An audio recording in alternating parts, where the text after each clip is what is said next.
టాలీవుడ్ నుంచి మరో sensational hero Allu Arjun గురించి మాట్లాడుకోవాలి. గంగోత్రి సినిమా నుంచి పుష్ప ద రైజ్ వరకు నేషనల్ హీరోగా ఎస్టాబ్లిష్ అవ్వడం ఎలా చూడాలంటారు? ఎప్పుడో చెప్పిన, నేను లాస్ట్ ఇయర్ చెప్పిన, ఆయనకు తిరుగులేదని. The original pan India star, నిజమైన పాన్ ఇండియా స్టార్ ఇండియాలో ఒకే ఒక్క అల్లు అర్జున్. ఆయన జాతకం తిరుగులేదు ఇంకా 15 ఏళ్ళు. ఓకే, ప్రతి సినిమా సక్సెస్ అంటారా? Guarantee, minimum. తిరుగులేదు ఆయనకు. And one more hero Ram Charan గారికి సంబంధించి రీసెంట్గా ఆయనకి పాప పుట్టింది క్లింకారా అనే పేరుతో. ఇంకా నెక్స్ట్ ఎంతమంది పిల్లలు పుట్టే అవకాశం ఉంది అని చెప్పి ఆ పాప ఫోటో కింద కమెంట్స్ రూపంలో వస్తూ ఉన్నాయి. లేరు, ఒక్కలేనా? ఓకే, ఈ పేరుకి సంబంధించి ఒకసారి క్లారిటీ తీసుకోవాలి. క్లింకారము ఏం లేదు, దానికి ఏం లేదు, వాళ్ళు సెంటిమెంట్గా పెట్టుకున్నారు. అండ్ వన్ మోర్ థింగ్, పుట్టిన టైంని బట్టి ఆ నిమిషాలు, సెకండ్లు, గంటలను బట్టి పేరు పెట్టుకోవాలా? నచ్చిన అక్షరాన్ని బట్టి పేరు పెట్టుకోవాలి. జన్మనామం వేరు, వ్యవహారనామం వేరు. జన్మనామం వేరు, వ్యవహారనామం వేరు. ఓకే, ఎవరిష్టం వాళ్ళది. అంటే ఖచ్చితంగా జన్మనామంతో లింక్ అయి ఉండాలి, లేదంటే దానికి రిలేటెడ్ సంబంధమే లేదు. జన్మనామం ఎందుకు పెట్టిర్రు అంటే జనాలు మర్చిపోతారని పెట్టిర్రు. ఉదాహరణ చూ, చే, చోలా అంటే అశ్విని నక్షత్రం. సపోజ్ మీ ఇంట్లో ఎవరో, మీ ఇంట్లో ఒక 1970లో మీ ఇంట్లో మీ అన్ననో తమ్ముడో పుట్టిండు, మేషరాశిలో పుట్టిర్రు. వాళ్ళకు తెలియక మేము మర్చిపోయినాము, వాళ్ళకి ఏం నక్షత్రమో తెలియదు. సో జనరల్గా మేము ఏమంటాము, చెన్నయ్య అని చెప్పమంటాం. చూచే, చెన్నయ్య అంటే అశ్విని నక్షత్రం, 2వ పాదం, మేషరాశి. అట్లనే ఒక అమ్మాయి పుట్టింది మీ ఇంట్లో 1970లో, మీ అక్కనో మీ చిన్నమ్మనో పుట్టింది. ఆమె జన్మనామం మీరు చెప్పారు, గురువు గారు మాకు ఆమె డేట్ ఆఫ్ బర్త్ లేదండి, కానీ ఆమె జన్మనామం మాత్రం టొక్కమ్మ అండి గుర్తుంది అని. అవును, టొక్కమ్మ నా అమ్మ, టేటో పాపి, ఉత్తర కన్యా రాశి, 2వ పాదం అని చెప్పి అయిపోయింది. ఉత్తరా నక్షత్రం 2వ పాదం. అంటే ఇవన్నీ కూడా ఎందుకు పెట్టిర్రు ఈ పేర్లు అంటే, ఒకవేళ మీకు జాతకాలు తెలియకపోతే డైరెక్ట్గా బ్లైండ్గా పంతుల దగ్గరికి వెళ్ళిపోయి, పంతులు గారు నాది టొక్కమ్మ జన్మనామం అండి అనగానే జాతకం చెప్పేస్తాడు పంతులు. ఓకే, అందుకని పెట్టిరు. చాలా ఈజీ మెథడ్లో పెట్టిరు. కొన్ని ఇయర్స్ బ్యాక్ వెళ్తే వాళ్ళకి అసలు టైం తెలియదు, ఏమీ తెలియదు, అందుకని ఇది పెట్టిరని చెప్తున్నా. ఓకే, ఇప్పుడు టైం తెలియదు కరెక్టే, కానీ పుట్టంగానైతే పంతులు దగ్గరికి పోతాడుగా, ఇంట్లో తండ్రి పోతాడు కదా. ఇప్పుడు 1960లో సపోజ్ ఎవరో ఒక పర్సన్ పుట్టిండు, ఆయనకు అసలు జ్యోతిష్యం తెలియదు, జాతకం తెలియదు, వాళ్ళ ఇంట్లో ఏం తెలియదు. ఆయన పోయి ఏం చేసిండు, అయ్యా సార్ పంతులు గారు నా కొడుకు పుట్టిండు, ఇగో పలానా అంటే పంతులు ఏం చేస్తాడు, బిడ్డ చూసి ఇగో నీ కొడుకు పేరు రేవంత్ అని పెట్టిండు. ఏం నక్షత్రం, రేవంత్ అంటే చిత్తా నక్షత్రం, తులారాశి. సింపుల్, వచ్చేసింది. అందుకని ఎక్కడికి పోయినా రేవంత్ అనే పదం, నువ్వు రేవంత్ బిడ్డ జన్మనామం, నీ తులారాశి పో, అయిపోయింది. అంటే ఈజీ, చాలా ఈజీ ప్రాసెస్ అట్లా. సో చాలా ఈజీ ఇది. హిమవంతుడు అంటే పుష్యమి నక్షత్రమా, పో కర్కాటక రాశి, పుష్యమి నక్షత్రం. సో ప్రతి నక్షత్రానికి, ప్రతి రాశికి ఈ బ్లైండ్గా గుర్తుంచుకోవడానికి పేర్లు. అందుకని చాలా ఈజీ యాక్సెస్లో ఇవి పెట్టిరు. అది అయిపోయిన తర్వాత ఇప్పుడు తెలంగాణ ప్రాసెస్ ఏంది, తెలంగాణలో ఎప్పుడు మనకు జాతకాలు పేపర్ల మీద ఎవరు రాయరు. ఇక్కడ ఏంది పరిస్థితి అంటే, సంక్రాంతి అయినాక 3 రోజుల పుట్టిన బిడ్డ 1987 గోజలింటికి వస్తున్నాయి, అయిపోయింది. అంటే 1987లో సంక్రాంతి అయినాక 3 రోజులకు, సంక్రాంతి 14 తారీఖు 17 తారీఖు పుట్టినావు, గోజలు ఇంటికి వస్తున్నాయి అంటే సాయంత్రం 6 గంటలకు పుట్టినావు నువ్వు. ఎందుకు 6 గంటలకు బర్రెలన్నీ ఇంటికి వస్తాయి, అయిపోయింది. నీ జాతకం ఆ టైంతో సహా వచ్చేసింది కదా, సింపుల్.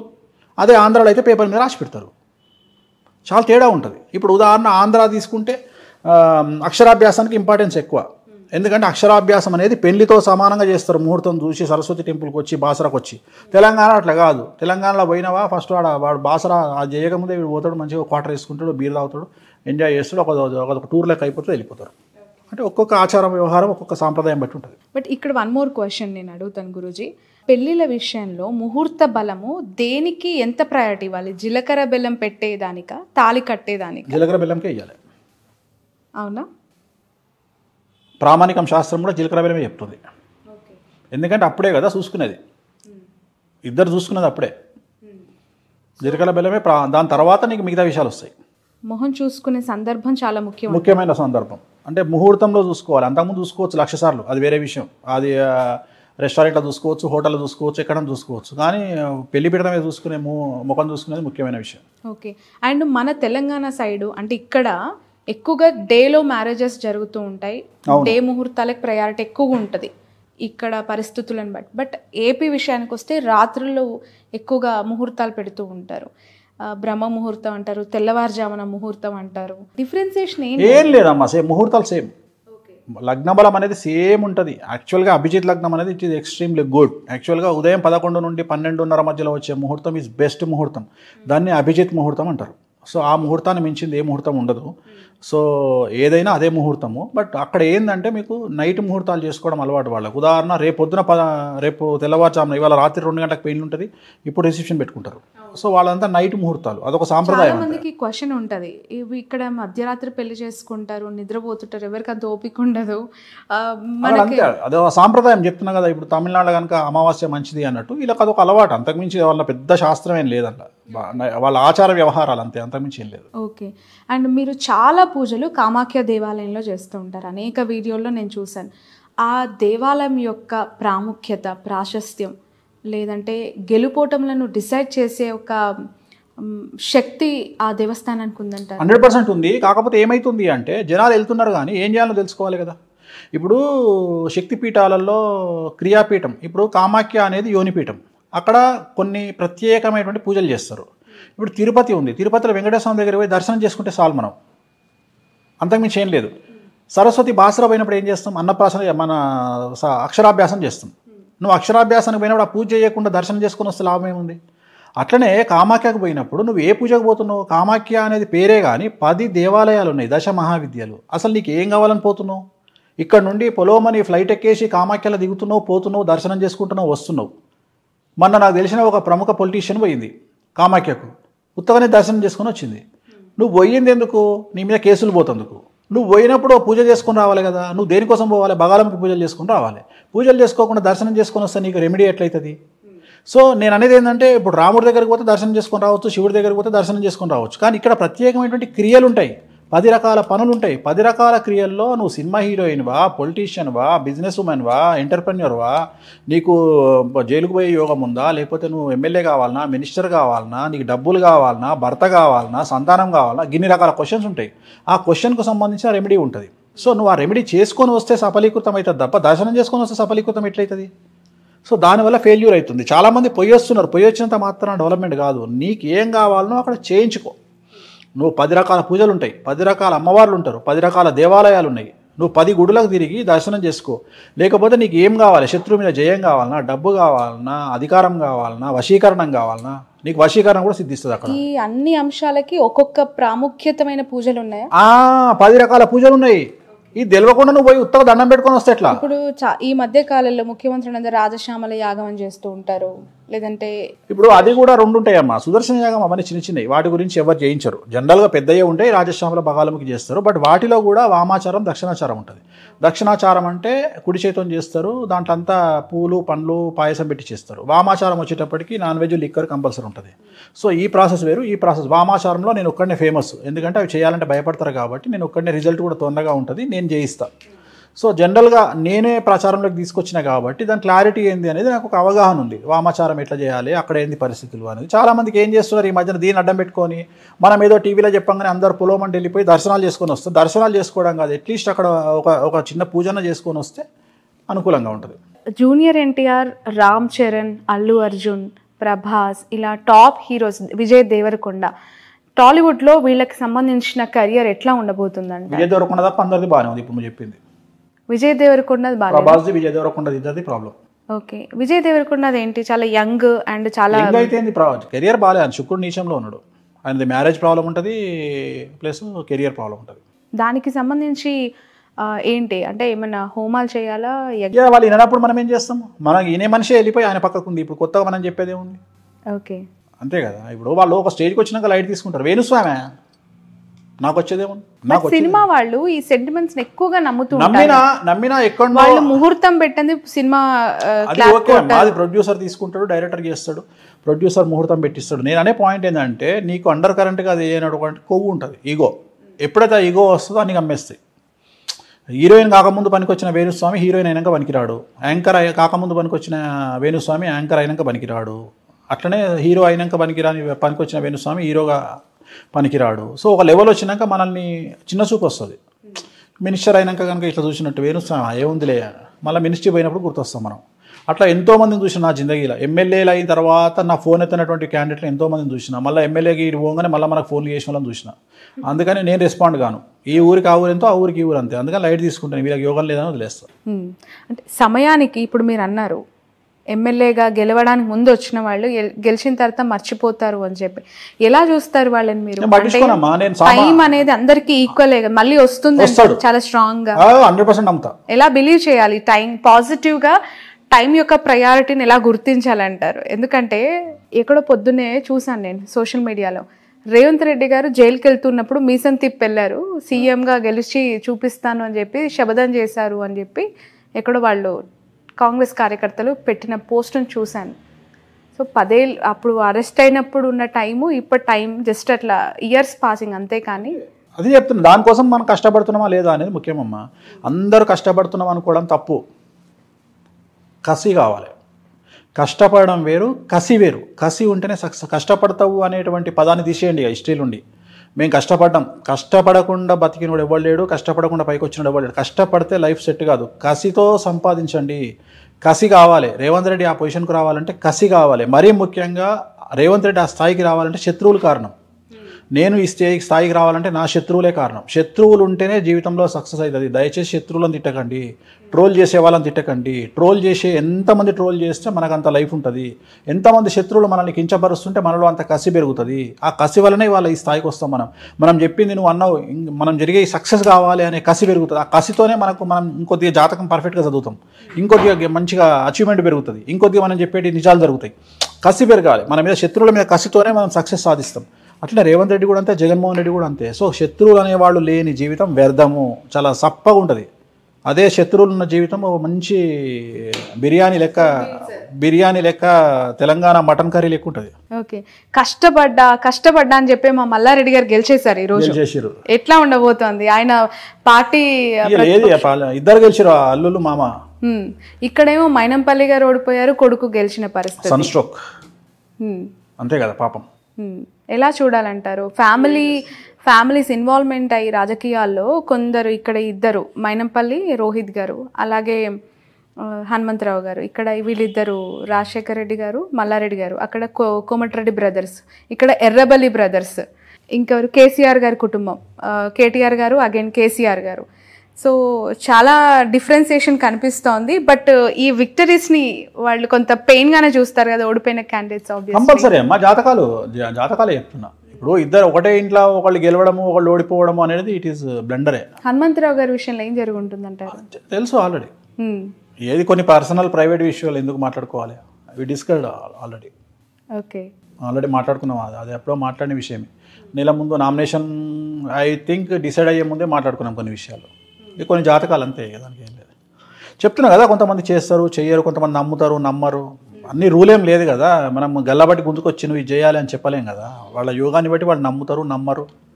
So take decision. ఎవరైతే నిర్ణయం కరెక్ట్గా తీసుకుంటారో వాళ్ళు సక్రమంగా ఉంటారు. డిసిషన్ తీసుకుని వాళ్ళు సఫర్ అవుతారు. తెలుగు రాష్ట్రాల సినారియో తీసుకుంటే 10 ఏళ్ళ అధికారం ఇచ్చిన తర్వాత మళ్ళీ మార్పు కోరుకుంటారు. బట్ గతంలో ఇక్కడ 5 years తర్వాత మార్పిడి మనం చూసాం ఏపీలో. నెక్స్ట్ అది మారుతుందా, అదే ట్రెండ్ కొనసాగుతుందంటారా? అట్లా ఏముండదు. ఇప్పుడు ఆ సిస్టమ్ ఏం లేదు. ఇప్పుడు 3 సార్లు కంటిన్యూగా ముఖ్యమంత్రి అయ్యి, నేను అదే చెప్పినా కదా, ఆ బ్రేక్ జగన్మోహన్ రెడ్డి తీసుకోవచ్చు. అంటే 3వ ముఖ్యమంత్రి కూడా కావచ్చు జగన్. బట్ ఇక్కడ అట్లానే అనుకున్నారు. బట్ ఇక్కడ కాదు, ఇక్కడ నేను చెప్పినా కదా, ఇక్కడ ట్రెండ్ అనేది మన జాతకం అర్థమైపోతుంది. ఆ యోగం బలంగా ఉండాలి, బలంగా ఉండాలి. దానికి చాలా పెద్ద లెక్కలు ఉంటాయి. అసలు సంవత్సరం కింద మనం ప్రిడిక్ట్ చేసినాం కాంగ్రెస్ పార్టీ పుంజుకుంటుందని. అసలు నెల వరకు రేవంత్ రెడ్డికి అది నమ్మకం లేదు. నేను నెల వరకు ఇంత స్ట్రాంగ్ ఉంది కాంగ్రెస్ పార్టీ అని ఈవెన్ కేసీఆర్ కానీ రేవంత్ రెడ్డి కానీ ఎవరికి తెలియదు. నేను సంవత్సరాన్ని మొత్తుకుంటున్నా కాంగ్రెస్ పుంజుకుంది అని ఎవరు నమ్మలే అన్నమాట. రాజమౌళి గారి విషయంలో తనతో సినిమా తీసిన ప్రతి హీరో ఒక సెన్సేషన్ హీరో అయిపోతారు. బట్ నెక్స్ట్ డిజాస్టర్గా మిగిలిపోతుంది. అంతే, ఆయనకు పనికి వస్తుంది, వీళ్ళకి ఏముండదు. ఆయన జాతకం, రాజమౌళి జాతకంలో లగ్నంలో బుధుడు ఉన్నాడు. లగ్నంలో బుధుడు ఉంటే 10 పైసలు తీస్తే 100 రూపాయలు కనిపిస్తుంది బయట మార్కెట్లో. ఓకే, అంతే, దానికి ఎవడేం చేయలేడు. ఆయన ఏ సినిమా తీసినా గొప్పగానే కనిపిస్తుంది. ఆయన జాతకం అది, అక్కడ ఏముండదు. రైట్. సమంత గారి హెల్త్ ఇష్యూస్ అన్ని సెట్ అయినట్టేనా Guruji? It is very private. ఇక ఇప్పుడు ఆల్రెడీ బాగాలేదు కాబట్టి ఆ discussion. Okay. Sreeleela Sai Pallavi out. శ్రీలీలకు 2027 దాకా తిరుగులేదు. నెక్స్ట్ 30 సినిమాలు ఆమె. గీతా గోవిందం హీరోయిన్ ఉంది కదా, రష్మిక మండన. మీరు ఆమెకు పూజలు కూడా చేయించారు గతంలో. పెద్ద గొప్పగా ఏం లేదు, డౌన్ ఫాల్ స్టార్ట్ అయింది. ఓకే, అంటే ఈ హీరోయిన్స్ యొక్క గ్రోత్ ఎన్ని ఇయర్స్ ఉంటుందంటారు? చాలా రోజులు ఉంటుందమ్మా. నయనతార లాంటి వాళ్ళు లేరా 20 సంవత్సరాలు కంటిన్యూ చేసుకున్న వాళ్ళు? కాజల్ అగర్వాల్ లేదా? ఇప్పుడు కూడా నయనతార ఇప్పుడు టాపే కదా, ఇవాళ కూడా 4.5 కోట్లు తీసుకుంటుంది కదా సినిమాకు. South Indian super star. Okay, ఒక టీవీ యాంకర్గా స్టార్ట్ చేసిన లైఫ్ ఇవాళ ఎక్కడుంది ఆ అమ్మాయి? నెంబర్ 1 పొజిషన్లో ఉంది సౌత్ ఇండియాలో, హైయెస్ట్ పెయిడ్ హీరోయిన్. అంతే, జాతకం. లగ్నంలో శుక్రుడు మంచి స్థానంలో ఉంటే ఇంకా తిరుగులేదు వాళ్ళకి. ఇంకా రవి శుక్రుడు ఇంకా తిరుగులేదు. ఇంకా విపరీతమైన పేరు, డబ్బులు. అంతే, జాతకంలో శుక్రుడు వచ్చి ఉండాలి. 5 ఏళ్ళు కాంగ్రెస్ పార్టీ సాఫీగా అధికారం చేపట్టబోయే అవకాశం కనిపిస్తుందంటారు? ఇప్పుడు అదే చెప్పిన నీకు, ఒక పెద్ద బ్రేక్ ఈవెన్ వచ్చేది, పరిష్కరించుకుంటే తిరుగులేదు. ఇక ఇంకా 2 సార్లు కాంగ్రెస్ పార్టీ వస్తుంది. ఈసారి నెక్స్ట్ టర్మ్ వస్తుంది. ఎందుకంటే చాలా మందికి ఒక క్వశ్చన్ ఉంది, రేవంత్ గారిని సీఎం గా యాక్సెప్ట్ చేయని వాళ్ళు చాలా మంది ఉన్నారు. గొడవలు కాంగ్రెస్ పార్టీలో జీర్ణించుకోవట్లేదు, డైజెస్ట్ కావట్లేదు, ఒప్పుకోవట్లేదు, కొర్రీలు పెడతారు. చాలా మంది సీఎం కి సీట్ కోసం ఏం లేదమ్మా. రేవంత్ రెడ్డి జాతకరీత్యా చేసుకోవాల్సినవి చేసుకోవాలి. రేవంత్ రెడ్డి వ్యక్తిగతంగా చేయాల్సింది ఏంటంటే తన మీద తెలుగుదేశం ముద్ర పడనీయకపోతే రేవంత్ రెడ్డి బయటపడ్డట్టే. తెలుగుదేశం ముద్ర పడ్డదంటే మాత్రం బిస్కెట్. ఎందుకంటే రేవంత్ రెడ్డి మీద మొదటి నుండి అదే బాధ, తెలుగుదేశం ముద్ర పడితే కష్టం. ఆ ముద్ర పడనియొద్దు. ఎందుకంటే ఇప్పుడున్న కండిషన్ చాలా డేంజరస్గా ఉంది. అండ్ రాజకీయంగా కూడా పెద్ద ప్రాబ్లం ఏమి ఉండదు. 2 రాష్ట్రాల సీఎంలు ఒకటే కమ్యూనిటీ ప్లస్ అన్ని రకాలుగా నడుచుకుంటూ వెళ్ళిపోతే యంగ్. బట్ మీరు సిమిలారిటీస్ అబ్జర్వ్ చేశారా? ములాయం సింగ్ యాదవ్, లాలూ ప్రసాద్ యాదవ్, జగన్మోహన్ రెడ్డి, రేవంత్ రెడ్డి. అవును, ఎలా ఉంటుందంటారు ఈ స్టేట్స్ లో? ఏం లేదు, మనకైతే ఏ ప్రాబ్లం ఉండదు. హ్యాపీగా అన్నదమ్ముల్లాగా కలిసి ఉంటారు, అన్నదమ్ముల్లాగా నడుస్తుంది. Very happy, cool going. ఈ ఆంధ్రప్రదేశ్ తెలంగాణ మధ్యన ఏం విభేదాలు రావు, పొరపక్షాలు రావు. చాలా హ్యాపీగా ఉంటుంది. అండ్ రేవంత్ రెడ్డి అడ్మినిస్ట్రేషన్ మీద ఎవరికైనా డౌట్ ఉంటే ఆ డౌట్ని తీసి పక్కకు పెట్టండి. గుడ్ అడ్మినిస్ట్రేటర్, ఆటోమేటిక్గా ఆయన నెంబర్ 1 అడ్మినిస్ట్రేషన్ చేస్తాడు. ఖచ్చితంగా మంచి అడ్మినిస్ట్రేషన్ చేస్తాడు, గ్యారంటీగా రాసి పెట్టుకోండి. ఎందుకంటే తనలో మంచి దక్షత ఉంది. So no tension. అడ్మినిస్ట్రేషన్ పరంగా రేవంత్ రెడ్డికి 100 మార్కులు ఇవ్వచ్చు. ఓకే, నెక్స్ట్ 5 years కేటీఆర్ గారు చేసే యాక్టివిటీస్, ప్రతిపక్షంలో ఉండి ఆయన చేయాల్సిన థింగ్స్ పైన చాలా క్యూరియస్ ఉంటుంది. ఆబ్వియస్లీ ఇంతకాలం అధికారంలో ఉన్నప్పుడు ఒక కైండ్ ఆఫ్ వర్క్ కదా, ఎలా ఉండబోతుందండి? మన 2 రాష్ట్రాలైనా సరే, దేశమైనా సరే, మళ్ళీ ఏప్రిల్ 20 తర్వాత 2024 ఏప్రిల్ 25వ తేదీ అంటే వచ్చే ఏప్రిల్ నుండి రాజకీయాలు మారుతున్నాయి, జాతకాలు మారుతున్నాయి. సో పెను సంచలనం నమోదు కాబోతున్నాయి. మే 1 నుండి మొత్తం దేశ రాజకీయాలు, రాష్ట్ర రాజకీయాలు మారుతాయి. సో అప్పుడు మాట్లాడదాం. ఇప్పుడు అన్ని నెగిటివ్ రిజల్ట్సే ఉంటాయి. ఇప్పుడు చెప్పుకొని లాభం లేదు. అంటే అధికారంలో ఉన్న వాళ్ళకి, ప్రతిపక్షం అధికారంలో ఉన్న వాళ్ళకు, ప్రతిపక్షాలకు అందరికీ సమస్యలు వస్తాయి. ఓకే, సో మళ్ళీ జాతకాలు మారుతున్నాయి కాబట్టి విల్ డిస్కస్. బట్ చాలా చాలా longest interview. Thank you so much Venu Swamy గారు. ఎందుకు అంటే గతంలో చెప్పినవన్నీ జరుగుతాయని చెప్పారు, జరిగిన తర్వాత ఇచ్చారు. మళ్ళీ జరుగుతాయని కొన్ని అంశాలు చెప్పారు, అవి జరిగిన తర్వాత మళ్ళీ మిమ్మల్ని అప్రోచ్ అవుతాను. బట్ ఇందాక మాట్లాడుతూ ఒకటి అన్నారు మీరు, చిన్న చిన్న సమస్యలకు నా దగ్గర రావద్దు, పెద్ద సమస్యలకి అని. బట్ ప్రతి చిన్న కుటుంబాలకి వచ్చే చిన్న సమస్యనే చాలా పెద్దగా కనిపిస్తూ ఉంటుంది.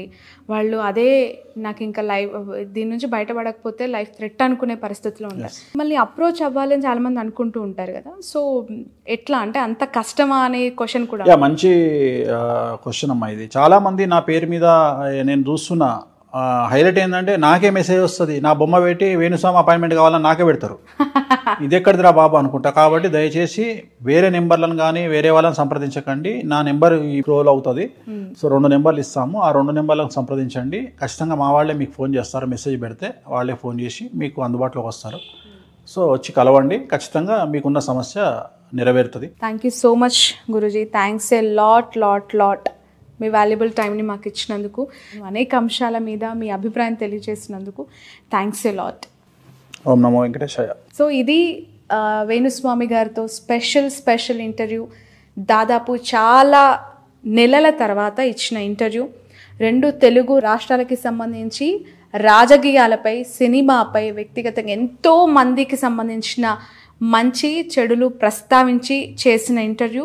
దీన్ని ప్రత్యేకంగా టార్గెట్ చేయాల్సిన ఉద్దేశం కాదు, చేసే పర్సెప్షన్ కూడా కాదు. 2 తెలుగు రాష్ట్రాల్లో ఉన్న ప్రముఖులకి సంబంధించి ఎలాంటి అంశాలు రాబోయే రోజుల్లో ఉండబోతూ ఉన్నాయి, న్యూస్ మేకర్స్గా, న్యూస్ ఫిగర్స్గా చరిష్మా ఉన్న లీడర్స్ ఎదుర్కోబోయే సంఘటనలు ఏంటి, ఆ సందర్భాలు ఏ విధంగా ఉండబోతున్నాయని చర్చించిన ఒక ఇంటర్వ్యూ మాత్రమే. ఎందుకు అంటే ఇక్కడ అధికారం మారింది, బీఆర్ఎస్ పార్టీ ప్రతిపక్షంలో కూర్చోబోతోంది, కాంగ్రెస్ పార్టీ అధికారంలోకి వచ్చింది. రాష్ట్రం ఖచ్చితంగా సుభిక్షంగా ఉండాలనుకుంటాం, ప్రతి లీడర్ రాష్ట్రానికి మంచి చేయాలి అనుకుంటారు. కానీ వాళ్ళ వల్ల జరిగే వాళ్ళకు వచ్చే ఇబ్బందులు ఏంటి, ఎలా ఉండబోతుంది అనేది తెలుసుకోవాలని ప్రతి ఒక్కరు కోరుకుంటారు. అది చెప్పే ఉద్దేశం తప్ప మరొకటి లేదు. That's all for now. ఈ ఇంటర్వ్యూ ఎక్కడ ఏం చెప్పినా వేణుస్వామికి సంబంధించి ఫుల్ ఇంటర్వ్యూ చూడాలి అంటే మాత్రం క్యూబ్ టీవీ నెట్వర్క్లో.